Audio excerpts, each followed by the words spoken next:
पराम्बा जगदम्बा सती बैठी हैं, महादेव कथा कहना प्रारंभ करते हैं कैलाश में, और तभी विमानों का आगमन होता है। सती पूछती हैं, तब पता चलता है कि पिता के यहाँ एक उत्सव चल रहा है जिसमें सती को निमंत्रण नहीं है। सती कहती हैं कि पिता के यहाँ, मित्र के यहाँ, गुरु के यहाँ तो बिना बुलाए जाना चाहिए।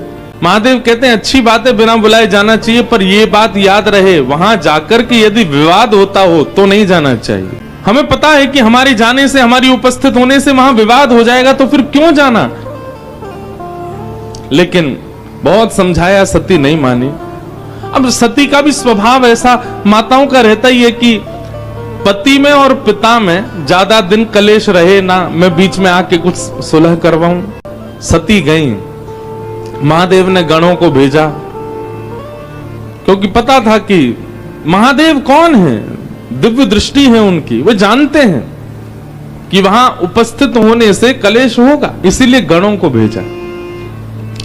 और सब कथा आपको पता है कि वहां जाते ही जब देखा कि किसी ने भी प्रेम से चर्चा तक नहीं की, पिता ने तो मुंह फेर लिया सती को देख करके, केवल मां ने बैठ करके बात की। यज्ञ दर्शन करने के लिए जब गई और जब वहां महादेव का स्थान नहीं देखा, क्रोध में भर गई सती, और जितने देवता आए थे सबको सुनाने लग गए। बोले आपको विष्णु नहीं दिखाई दे रहे हैं, ब्रह्मा नहीं दिखाई दे रहे हैं, वे दोनों क्यों नहीं आए? क्योंकि महादेव का स्थान नहीं है, और आप लोग यहां मुंह उठाए चले आए सब। लोग कहते हैं कि सती ने यज्ञ कुंड में प्राण त्यागे नहीं। मानस जी में गोस्वामी जी कहते हैं कि श्री सती ने महादेव के अपमान को देख अपनी योगाग्नि से ही अपने देह का त्याग कर दिया। आसन पर बैठी है नेत्र बंद करके, और महादेव का अपमान सह नहीं पाई, अपनी ही योगाग्नि से दग्ध होकर के अपने तन का त्याग कर दिया। और करना ही था, क्योंकि महादेव त्याग जो कर चुके हैं सती का, अब स्वीकार तो करेंगे नहीं। तो सती ने भी गांठ बांधी है कि अब इस तन से तो मुझे स्वीकार करेंगे नहीं, अब दूसरा तन ही धारण मुझे करना पड़ेगा। पर योगाग्नि से अपने शरीर को त्याग रही हैं सती, और उस समय हरि से प्रार्थना कर रही हैं, मुझसे अपराध बना, महादेव प्राप्त करने के बाद भी मैं महादेव के स्वरूप को समझ नहीं पाई, उनके अनुरूप बन नहीं पाई। हे हरि, आप केवल, आपके शास्त्र कहते हैं अंते यामति सा गति, अंत में जो मांगो, अंत में जो सोचो वो मिलता ही है। मैं केवल आपसे एक वरदान मांगती हूं, क्या? जन्म जन्म शिव पद अनुराग। शिव को पति रूप में नहीं मांगा, शिव को गुरु रूप में नहीं मांगा, शिव के चरणार बिंदों के प्रति अनुराग मांगा। सती ने ऐसा नहीं कहा है कि वो अगले जन्म में शिव अर्धांगिनी ही बनकर के आए, बस वो जहां भी रहे वहां से ही शिव के चरणों के प्रति उनका अनुराग हो, ये मांग। देखते ही देखते यज्ञ के मध्य में पंचाग्नि प्रकट हो गई और सती ने अपने तन का त्याग कर दिया। गण दौड़े दौड़े गए, जाकर के महादेव को जैसी बताया, महादेव तो जानते ही थे कि ऐसा होना है। गणों को आज्ञा कर दी, जाओ यज्ञ विध्वंस कर दो। यज्ञ का विध्वंस हुआ, दक्ष का सर धड़ से अलग कर दिया, नंदी का श्राप पूरा किया। भगवान ने आकर के यज्ञ की रक्षा की, नारायण भगवान ने आकर के शिव के क्रोध को शांत किया। बोले यज्ञ विध्वंस मत करो, हम तो यज्ञ की रक्षा के लिए आते हैं पृथ्वी पर। महादेव सती के श्री विग्रह को लेकर के प्रस्थान करने लगे।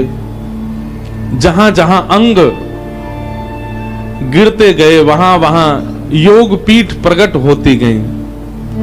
संपूर्ण भारत को पवित्र कर दिया सती ने। इस प्रकार श्री सती मैया महादेव के चरणों में विलीन हो गई और अंत में मांगा गया वरदान सती को फलीभूत हुआ। कैसे?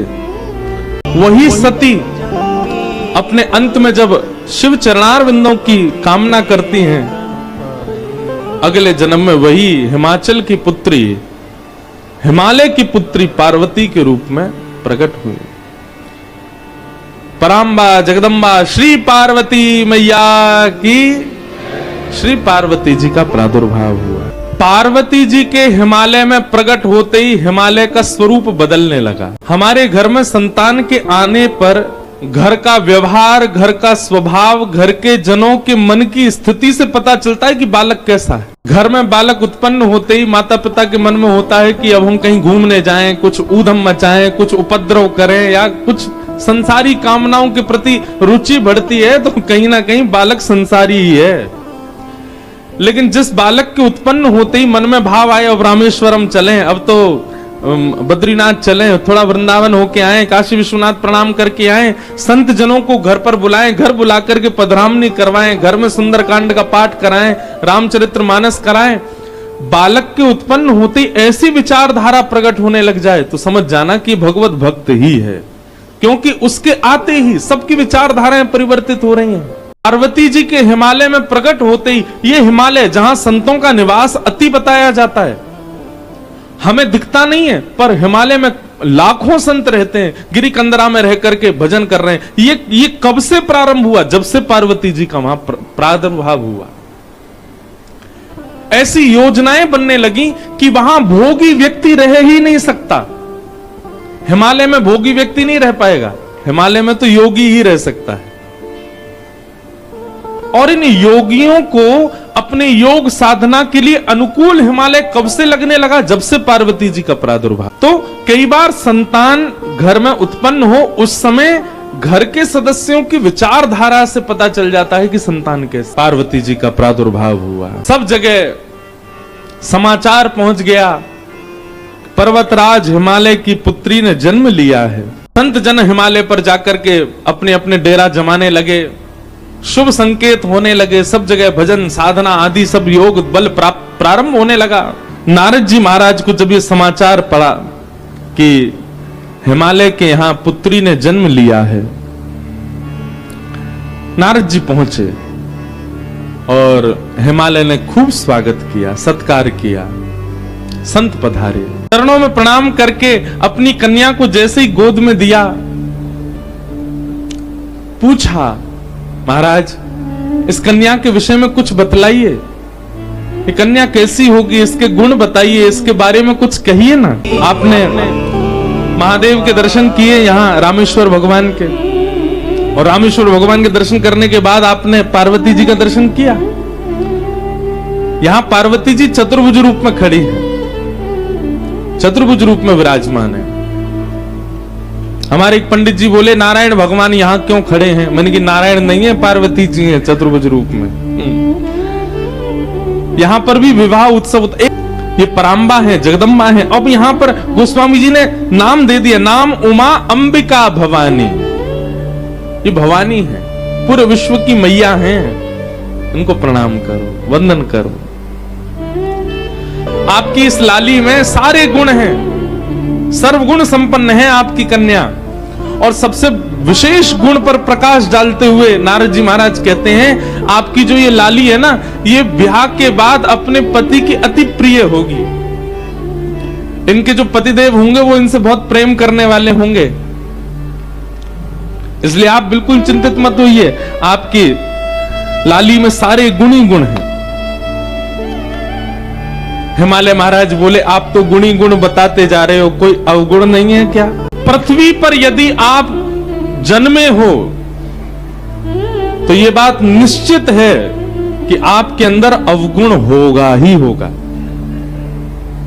चाहे वो कोई वक्ता हो, चाहे वो कोई मठाधीश हो, चाहे वो कितना भी बड़ा वेदज्ञ हो, चाहे वो कितना भी बड़ा नेता हो, चाहे कोई भी क्यों ना हो, इस संसार में यदि हम घूम रहे हैं, जन्म लेकर के विचरण कर रहे हैं, इस गुरुत्वाकर्षण में हम लोग चिपके हुए हैं, तो इसका मतलब ये निश्चित है कि हमारे अंदर अवगुण है।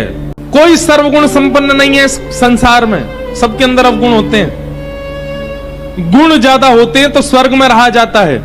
अगर हम लोग अवगुण रहित हो जाएं, हमारे सारे अवगुण नष्ट हो जाएं, तो पृथ्वी का गुरुत्वाकर्षण हमको पकड़ नहीं पाएगा, हम उड़ने लगेंगे आकाश में, वायु में तैर के ही पहुंच जाओगे धनुषकोडी। आप पृथ्वी पर स्थिर हो, इसका मतलब है कि आप में अवगुण है, इसीलिए पृथ्वी ने आपको पकड़ करके रखा है। गुण ज्यादा होंगे तो स्वर्ग मिलेगा, अवगुण ज्यादा होंगे तो नरक मिलेगा। दोनों बराबर होंगे तब पृथ्वी पर आता है मानव। अब पृथ्वी पर आकर के कर्मानुसार या तो गुण बढ़ा ले या अवगुण बढ़ा ले, वो उसके हाथ में होता है। भगवान 50-50 करके भेजते हैं मानव को। हमारा रेशियो बढ़ता घटता रहता है, क्योंकि हम लोग धाम में बैठे हैं, तीर्थ में बैठे हैं। अच्छा, एक बात आपको बड़ी विचित्र बताएं, हमारा उद्देश्य क्या है, लक्षण क्या है? हम 100% गुण करने हैं क्या? नहीं। अगर गुण की मात्रा बहुत ज्यादा हो गई तो स्वर्ग मिलेगा, शिवलोक नहीं मिलेगा, रामलोक नहीं मिलेगा, कृष्ण लोक नहीं मिलेगा। भागवत जी कहती हैं भगवत धाम की प्राप्ति के लिए तो शून्य होना पड़ेगा, गुण भी नहीं अवगुण भी नहीं, दोनों शून्य हो। आप कहोगे ये कैसे संभव होगा? स्वयं भगवान बताते हैं, असहाय की सहायता करके, परोपकार करके अपने पापों को कम करो। दूसरों की सहायता करने से पाप कम होते हैं।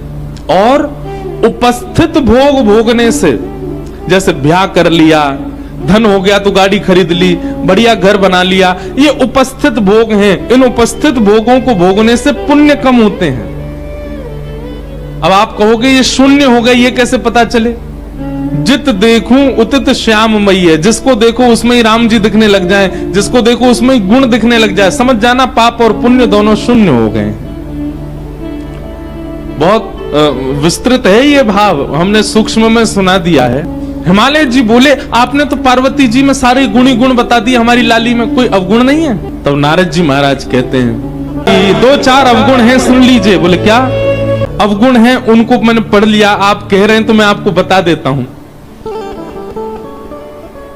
हिमालय महाराज, नैना देवी थोड़े से संकोच में आ गए, बोले बताइए भगवान। बोले अगुण अमान मातु पितहीना, उदासीन सब संशय छीना। आपकी लाली का जिनसे ब्याह होगा वो कैसे होंगे? बोले अगुण, उनमें कोई गुण नहीं होगा, सारे गुणहीन। जैसे गुण किसे कहते हैं? हमारे दामाद जी बड़े सरल हैं, हमारे दामाद जी बड़े अच्छे हैं, हमारे दामाद जी बड़े बुद्धिमान हैं, हमारे दामाद जी बड़ा मीठा बोलते हैं, ये सारे दामाद के गुण हैं। आपके जो दामाद जी होंगे वो अगुण होंगे, उनमें कोई गुण नहीं होगा। आप किसी दूसरे से कह नहीं सकते कि हमारे दामाद जी में ये गुण है, अगुण।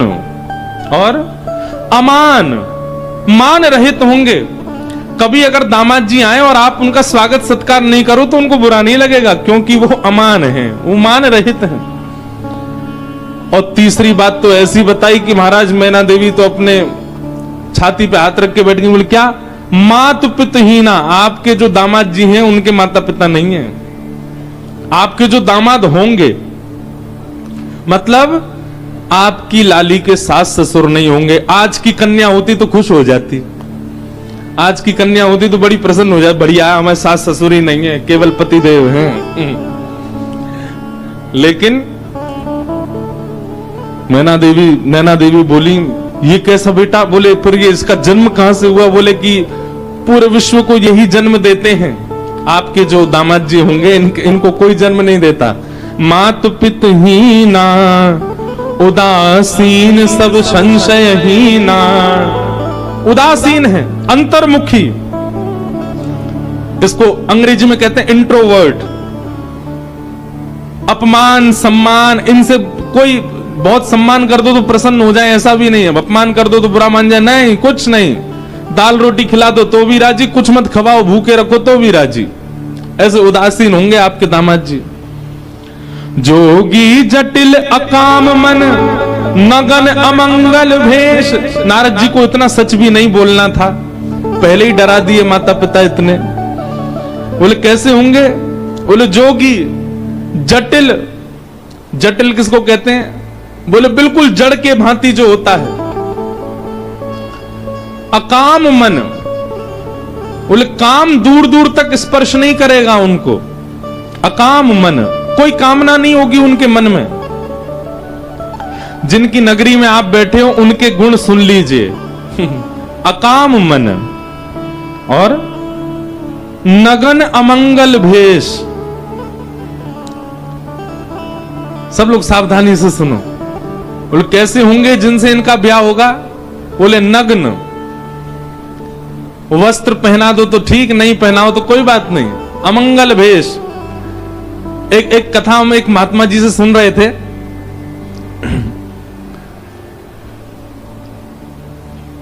प्रभु श्री राम जब चित्रकूट पहुंचे तो चित्रकूट को देख करके राम जी को बहुत अच्छा लगने लगा। बोले ये बहुत बढ़िया जगह है। लक्ष्मण जी से कहा, लक्ष्मण जी तुम जाओ, जाकर के यहां कोई राजा हो या इस नगर के कोई स्वामी हो, उनसे एक बार परमिशन ले लो कि हम यहां रह लें, और अगर वो कह दें कि रह लो तो कैसे रहना है, उसका कुछ नियम हो तो बता दें। लक्ष्मण जी महाराज चित्रकूट में विचरण करते करते जैसे ही गए, इतने में महादेव आ गए वहां पर। और महादेव एक जोगी के भेष में बैठे थे और दूर दूर तक तो कोई मानव दिखा नहीं। लक्ष्मण जी ने जैसे ही महादेव को देखा तो महादेव को देख करके उनको लगा, वो पहचान नहीं पाए कि महादेव हैं, उनको लगा कोई मानव दिखा तो। दूर से उन्होंने कहा, सीताराम, इस चित्रकूट नगरी में रहने के क्या नियम है, कृपा करके हमें बता दीजिए। तो वर्णन करते हैं कि महादेव अपनी जीभ निकाल करके और अपने गुप्तांगों को पकड़ करके नृत्य करने लगे, उछल उछल करके। लक्ष्मण जी देख करके भयभीत हो गए, बोले कि भैया जी कैसा व्यक्ति है, हमने तो इनसे पूछा कि यहां कोई नगर वासी हो तो बताओ, उसके बारे में कुछ बताओ, ये कैसे जीभ पकड़ करके और अमंगल स्थान का स्पर्श करके नृत्य कर रहे हैं हमारे सामने। लक्ष्मण जी को क्रोध तो आया कि थोड़ा हम कुछ लड़ाई झगड़ा कर ले, मारपीट करें, ये इस प्रकार से हमारा अपमान कर रहे हैं, पर उन्होंने सोचा कोई नहीं, राम जी से जाके एक बार बता दे। दौड़े दौड़े लक्ष्मण जी आए, बोले पूरे नगर में कोई तो मिला नहीं हमको, एक जोगी मिला। राम जी बोले अच्छा, तो जोगी ने क्या किया? बोले हमने उससे पूछा कि भैया ये नगर में कौन, यहाँ के राजा, यहाँ रहने का क्या नियम? वो तो अपनी जीभ पकड़ करके और ऐसे अपने गुप्त स्थान को पकड़ करके नृत्य करने लगे। राम जी जोर से हंसे, लक्ष्मण जी को हृदय से लगा के बोले, अरे तुमने साक्षात महादेव का दर्शन किया है, साक्षात महादेव है, उनके रूप को पहचानना बहुत मुश्किल है। बोले महादेव थे तो इस प्रकार से कौन नृत्य करता है? राम जी बोले, भैया तुम समझे नहीं, समझदार को इशारा काफी, वो इशारा करके बता रहे थे। उन्होंने कहा कि इस नगरी में यदि रहना है तो सबसे पहले जीभ पकड़ी, बोले वाणी वेगम, अपनी जीभ को वश में रखना, रसना को वश में रखना, ज्यादा बहुव्यंजन पाने की इच्छा मत रखना। जीभ पकड़ करके उन्होंने वह बताया। और दूसरी उन्होंने हमको आज्ञा की है कि भाई वनवासी बने हो, वन में रहने के लिए आए हो, तो अपने काम पर भी विजय प्राप्त कर लेना। इन दो चीजों पर विजय प्राप्त करके वन में रहा जा सकता है, ये संकेत किया है उन्होंने। लक्ष्मण तुम समझ नहीं पाए। लक्ष्मण जी तो बड़े भाव हो गए, बताओ महादेव सामने आए, मैं उनको पहचान भी नहीं पाया।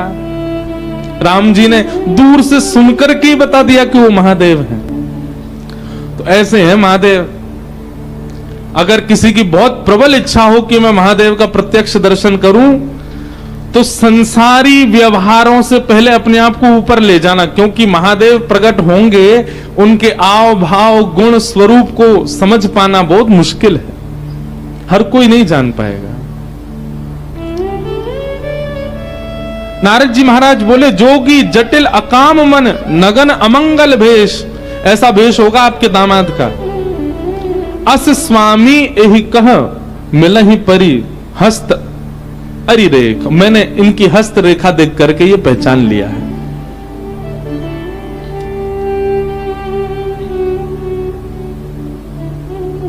नैना देवी, हिमालय महाराज तो बिल्कुल नेत्रों में आंसू आ गए। ऐसी सुकोमला, ऐसी प्यारी पुत्री, और उस पुत्री के लिए ऐसा वर बता रहे हैं। नारद जी कुछ करिए ना, ये तो पूरा माता पिता को जीवन भर यही प्रतीक्षा रहती है कि हमारी बेटी कितनी भी सुंदर हो, कितनी भी योग्य बने, पर उसका दामाद, उसका जो पति हो वो बहुत सुंदर आवे, बहुत सहज आवे, उसके अनुकूल आवे। आप कैसा बता रहे हैं? हमको तो बड़ी घबराहट हो रही है मन में। तब नारद जी महाराज बोले, इसका एक उपाय हो सकता है। क्या? बोले जितने गुण लक्षण हमको पार्वती जी की रेखा देख करके और इनके मस्तिष्क को पढ़ करके दिख रहे हैं, ये सारे गुण लक्षण यदि किसी दैव पुरुष में हो और उनसे इनका ब्याह हो जाए तो मंगल हो जाएगा। यदि ये सारे अवगुण किसी मानव में होंगे तो वो मानव उचित नहीं है, लेकिन ये सारे गुण लक्षण अगर किसी देव में हो और उनसे इनका ब्याह हो जाए तो मंगलकारी होगा। हिमालय बोले ये सारे अवगुण किसमें हैं? बोले इनको अवगुण नहीं है, ये अवगुण संसार में हो तो अवगुण है, पर यही अवगुण यदि किसी देव में चले जाएं तो सारे सद्गुण बन जाते हैं। और ये सारे अवगुण जो यहां सुने गए हैं सब महादेव में घटित होते। महादेव ऐसे ही हैं। अगर महादेव आपकी पुत्री को स्वीकार कर लेंगे तो इनकी हस्तरेखा और इनकी जन्म कुंडली भी सत्य हो जाएगी और देव भी नहीं महादेव प्राप्त हो जाएंगे। लेकिन उसके लिए आपकी पुत्री को तप करना पड़ेगा। महादेव की प्राप्ति ऐसे नहीं हो जाएगी।